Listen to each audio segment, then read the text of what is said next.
नाजिया शागिर तंजीम निशात जमात लोहारी शरीफ मरकज़ निशात तरफ़ां बी मरकज़ी काउंसिल बराए तंजीमी साल 2021-22 जो इजलास मरकज़ी सदर मोहम्मद सलीम साहिल जुनेजो जी ज़ेर सदारत दी सेकर्स अकेडमी कासिमाबाद हैदराबाद में थी गुज़रियो, जंहिंजी कार्रवाई मरकज़ी जनरल सेक्रेटरी सुहेल अहमद जुनेजो हलाई।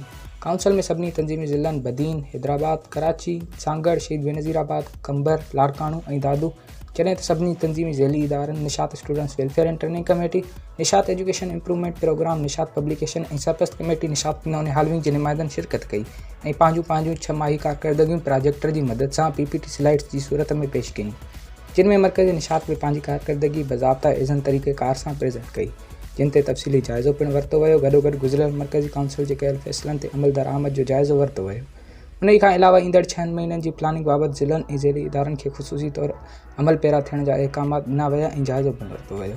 काउंसिल में मरकज़ी नायब सदर मोहम्मद यासीन टालपुर, मरकज़ी जॉइंट सेक्रेटरी बशीरुद्दीन जुनेजो, मरकज़ी फिनांस सेक्रेटरी मुख्तियार अहमद कीरियो ऐं मरकज़ी प्रेस सेक्रेटरी अमजद हुसैन मसण पिणु मौजूदु हुआ। काउंसिल खे सदारती खिताब में मरकज़ी सदर मोहम्मद सलीम साहिल जुनेजो चयो त निशात जा तारीख़ साज़ ज़िला ऐं ज़ैली इदारा हमेशह तारीख़ साज़ कारकर्दगी करे ॾेखारींदा रहिया आहिनि, जंहिं सबबु तंज़ीमी शऊर बेदार थियो आहे। हिते पेश कयल कारकर्दगी क़ाबिल तारीफ़ आहे ऐं ईअं ईंदड़ 6 महीननि जी बहितरीन प्रोग्रेस जा ख़्वाह आहियूं।